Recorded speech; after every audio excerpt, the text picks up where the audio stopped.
এই নসিহতটুকু আমাদের ঊর্ধ্বতন কর্তৃপক্ষের কাছে আমি হাত জোর করে করতেছি, একবার হাত জোর করে। 5টা ডিপার্টমেন্টে এই দেশটাকে শক্তিশালী করতে হবে। কয়টা ভাই? 1 নম্বর শিক্ষা, 1 নম্বর প্রত্যেক মুসলমানকে কোরআন এবং সুন্নাহর শিক্ষায় শিক্ষিত করতে হবে।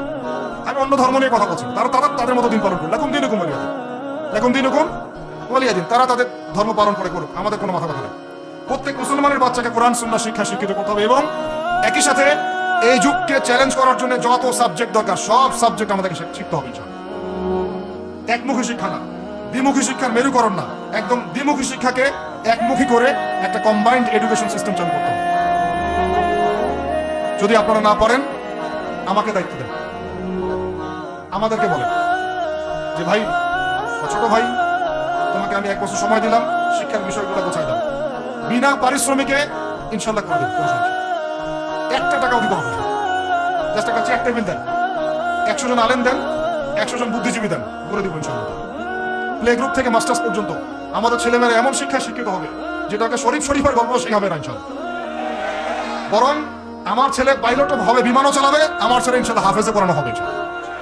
আমার মেয়ে ডক্টরও হবে ইনশাল্লাহ, আমার মেয়ে আয়েশা রাদিয়াল্লাহু আনহার মতো মুহাদ্দিসও হবে ইনশাল্লাহ। আমাদের এক ভাই সে রাজনীতিবিদ হবে ইনশাল্লাহ, জুমার খুতবাও দিতে পারবে ইনশাল্লাহ।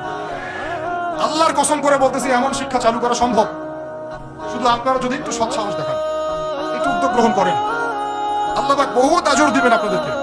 আল্লাহ পাক এই ওসিলায় আপনাদের সব গুনাহ মাফ করে জান্নাতও দিতে পারেন। আল্লাহর রাস্তায় আল্লাহর দিকে ফিরে আসেন। আমি আপনাদের সবচেয়ে শ্রেষ্ঠ বন্ধু, আমাকে শত্রু মনে করেন। ইউসুফ আলাইহিস সালাম এক পর্যায়ে বলেছিলেন যে আমি যোগ্য, আমাকে দায়িত্ব দেন। মনে আছে আপনাদের? যখন সমাজে দুর্ভিক্ষের স্বপ্ন দেখলেন রাজা, রাজ দরবারে গিয়ে তিনি বললেন যে দেখেন আপনার স্বপ্নটা এমনি এমনি স্বপ্ন না, 7 বছর এখানে ফসল ফলবে, 7 বছর দুর্ভিক্ষ হবে। যদি আপনি আমাকে দায়িত্ব দেন আমি ইনশাল্লাহ এমন একটা অর্থ ব্যবস্থা প্রণয়ন করব যে ইনশাআল্লাহ এই দুর্ভিক্ষের কবল থেকে মানুষ বেঁচে যাবে। মানুষ বাঁচে নাই, বাঁচে নাই। ওখানে এখানে প্রমাণ হয় একটা জিনিস, যখন দায়িত্ব নেওয়ার যোগ্য কেউ দেখা যায় না, তখন যোগ্যদেরকে কথা বলতে হয়। যোগ্যদেরকে কি করতে হয়? কথা বলতে হয়। এখন দায়িত্ব দেখতেছেন না কাদের হাতে? একটা লোক যে ব্যক্তি আল্লাহর অস্তিত্বেই বিশ্বাস করে না, সে কিতাব লিখতেছে, ওই কিতাব আমাদের সন্তান পড়তেছে। আমি নাম মেনশন করতে চাচ্ছি না। কিছু মানুষ যারা আল্লাহর অস্তিত্বেই বিশ্বাস করে না, তারা মনে করে মহাবিশ্ব সৃষ্টি হয়েছে বিগ ব্যাং থেকে, আল্লাহ সৃষ্টি করে নাই। ও ডিপার্টমেন্ট অফ হেড হয়ে বসে আছে। আজকে ট্রান্সজেন্ডার ইস্যু আসছে জন্য আপনারা নড়ে বসতেছেন না। শিক্ষার যে দশা চলতেছে, আমরা ভয় করি যে আজকে থেকে 10 বছর যদি এমন ভাবে চলতে থাকে, আল্লাহ মাফ করুক, আমার আশঙ্কা একটা প্রজন্ম গড়ে উঠবে জীবনে বাপকে তো সালাম দিবেই না, সালাম কেমন করে শুদ্ধ করে দিতে হয় সেটাও শিখবে না। ওই দিন যদি আপনারা দেখতে না চান, এখনই ব্যবস্থা গ্রহণ করেন। আমাদের কাছে ব্যবস্থা গ্রহণ করার কোনো ক্ষমতা নাই, ক্ষমতা আপনাদের হাতে আছে। আপনারা যদি এই ক্ষমতাকে আল্লাহর দিকে, আল্লাহর সন্তুষ্টির জন্য ব্যবহার করেন, আল্লাহ আপনাদেরকে আরো বড় করবে ইনশাআল্লাহ। এটা আল্লাহর জন্য, এটা আপনি আল্লাহর জন্য ব্যবহার না করেন, এগুলোকে প্রশ্রয় দিতে থাকেন, বিশ্বাস করেন ভাই, ফেরাউন টিকতে পারে নাই, নমরুদ টিকতে পারে নাই, আদ জাতি টিকতে পারে নাই, সামুদ টিকতে পারে নাই, নূহের কওম টিকতে পারে নাই, কওমে লূত টিকতে পারে নাই, কওমে মাদিয়ান টিকতে পারে নাই, আসহাবুল আইকা টিকতে পারে নাই, মুসার কওম বনু ইসরাইল টিকতে পারে নাই। আমরা কোন ক্ষেত কি মূলা? আমরা কোথা থেকে আসলাম? আমরা এগুলো চালাই যাবার আল্লাহ পাক আমাদেরকে একদম জান্নাতুল ফেরদৌস দিবেন এমন তো মনে করছে? হাদিস কত চমৎকার, কত সুন্দর হাদিস। লাউ ইয়াহদি আল্লাহু বিকা রাজুলান ওয়াহিদান খায়রুল লাকা মিন হুমুরিন নাম। তোমার দ্বারা যদি একটা মানুষও আল্লাহর দিকে ফিরে আসে, আল্লাহওয়ালা হয়ে যায়, লাল উট কুরবানি করার চেয়ে বেশি নেকির কাজ। তোমার একটা দাওয়াতে যদি মানুষ আল্লাহর দিনের দিকে ফিরে আসে, ওই আমলকারীর সব নেকি তুমি পাবা। যদি একজন সৎ নেতা দাঁড়ায় যায় বলে যে আমরা প্রাইমারি লেভেলেই ক্লাস 1 থেকে 5 পর্যন্ত যে সময়টুকু, এই সময়টুকুর মধ্যে আমাদের বাচ্চাদেরকে কোরআন তেলাওয়াত করা বাধ্যতামূলক করে দিলাম, সিলেবাস ভুক্ত করে দিলাম, ওই নেতার উপর আল্লাহ রহম করবে ইনশাআল্লাহ। সেই নেতা কোথায়, কে আছে সে সাহসী নেতা? আমি আপনাদেরকে বলি যারা রাজনীতি করেন, কারণ আমার সাথে আপনাদের কোনো শত্রুতা নাই, আর আমি আপনার শত্রুও না, বরং বন্ধু। আপনারা যারা রাজনীতি করেন, এমন একটা নেতা খালি বের করে দেন, এমন একটা নেতা হয়ে যান খালি ওমরের মতো। আল্লাহ পাক তৌফিক দান করেন আপনাদেরকে, যে আপনারা যদি কোরআন শিক্ষাটাকে বাধ্যতামূলক করে দেন, নবীর হাদিস শিক্ষাগুলোকে বাধ্যতামূলক করে দেন, সিরাত নবীর জীবনী চর্চাগুলোকে বাধ্যতামূলক করেন উচ্চ মাধ্যমিক লেভেলে, দেখবেন এই ছেলেপেলেগুলো আর ওই ইয়াবাখোর হবে না ইনশাআল্লাহ। এরা ওই টিকটক, ওই ফেসবুক আর পাবজি, ফ্রি ফায়ার নিয়ে পড়ে থাকবে না, এরা কিশোর গ্যাংয়ে যোগ দিবে না, এরা জেনা করবে না ইনশাআল্লাহ। এগুলো আপনি ঠেকাতে পারবেন না, তো জেনা ঠেকাতে পারবেন না এখন আপনি। এরা ফ্রি মিক্সিং এ চলে গেছে, সবার ফোনে ফোনে পর্ন দেখতেছে ওরা। ওরা বাচ্চাদেরকে ধরে ধরে রেপ করতেছে। এখন ছেলেমেয়ের আদমশুমারি যদি করতে পারেন, একটা কুমারিত্ব শুমারি করে দেখেন, 18 বছরের কম কত মেয়ের সতীত্ব নাই, 21 বছরের কম কত ছেলে সতীত্ব নাই, আপনি টেস্ট করে দেখতে পাবেন।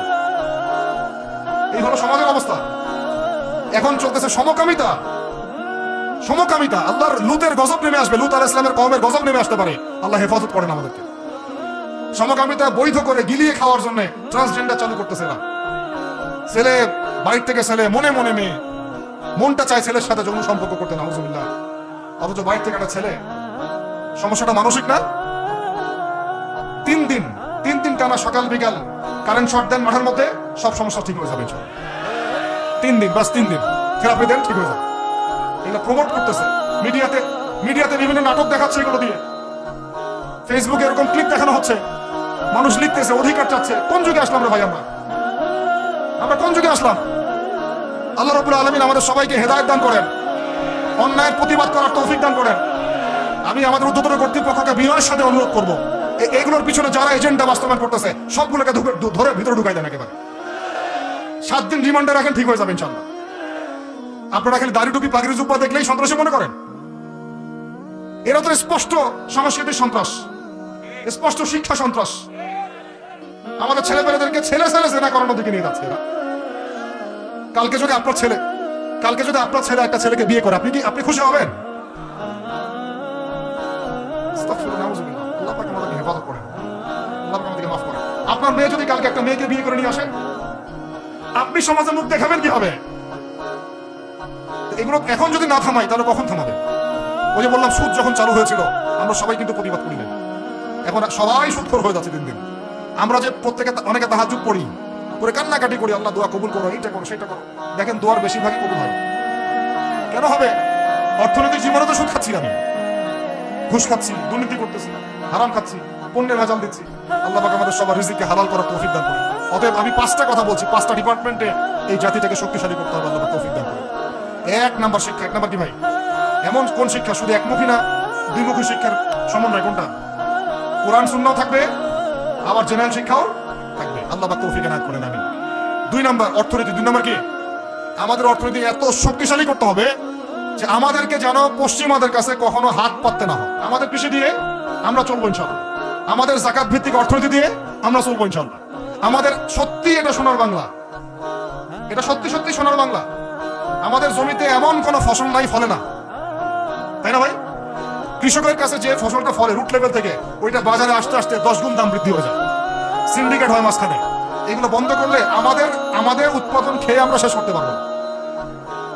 আমাদের যে পরিমাণ ইলিশ মাছ হয়, এটা আমরা খেয়ে শেষ করতে পারবো না। আমাদের সমুদ্রে যে পরিমাণ সম্পদ আছে না, এটা উঠাইলে আমাদের জাতির মাথা পিছু আরো বেড়ে যাবে। মাটির তলে গ্যাস আছে, আর যেখানে গ্যাস আছে তার মানে কি জানেন? তার মানে তার নিচে তেল আছে। আজকার কালো গম তেল পাওয়া যাবে, আর তেল পাওয়া গেলেই দেখবেন আমেরিকা এসে আঁকড়া কাটছে। ওদের কাজই এইটা। তখন বলবে যে, তখন যেই সরকারে থাকুক বলবে সরকার ভালো না, ওখানে গণতন্ত্র কায়েম করতে হবে, আমাদেরকে চাইতে হবে। উদ্দেশ্য কিন্তু সরকার না, উদ্দেশ্য কি? তেল। এটাই তেল চোর, সারা বিশ্বের তেল চোরেরা। আর এই তেল নিয়ে কি করেছে জানেন না আপনারা? এগুলো বলতে গেলে অনেক কথা। নিজের দেশের নিচে বাংকার তৈরি করছে। এই বাংকারে কত গ্যালন তেল যে রিজার্ভ করা আছে আপনি জানেন না?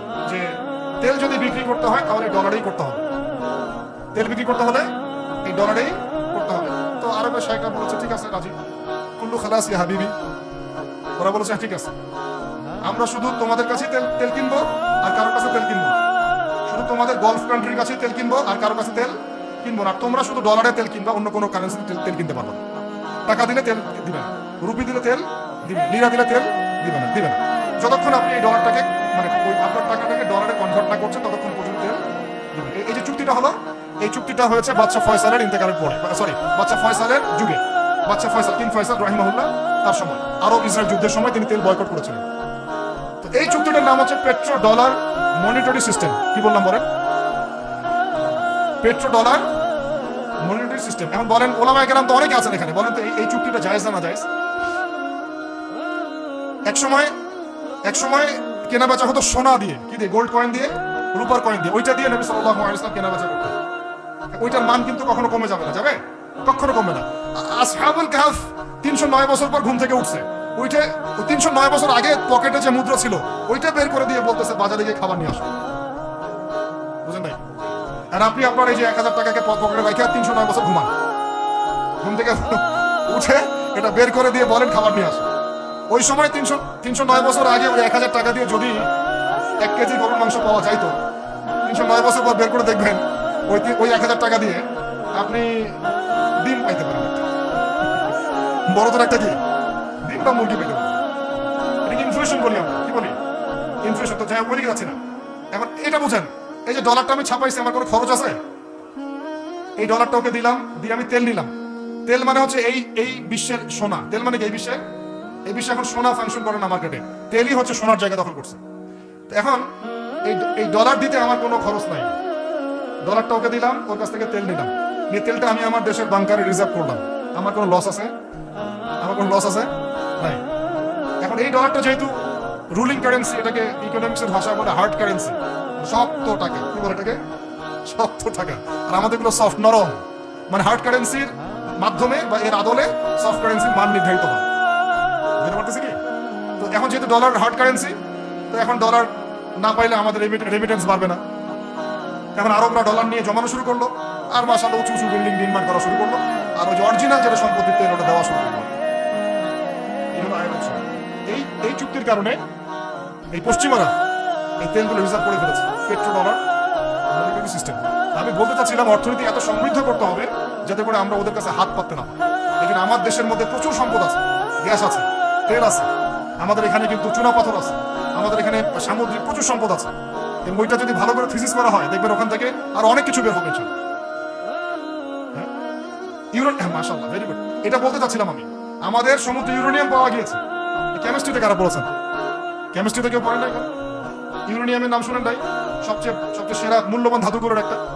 এগুলো যদি সুষ্ঠুভাবে তোলা হয় আর যদি দুর্নীতি না থাকে, সরকারি সুষ্ঠু ব্যবস্থাপনা থাকে, সরকারে যেই থাক না কেন বাংলাদেশ সমৃদ্ধ হবে।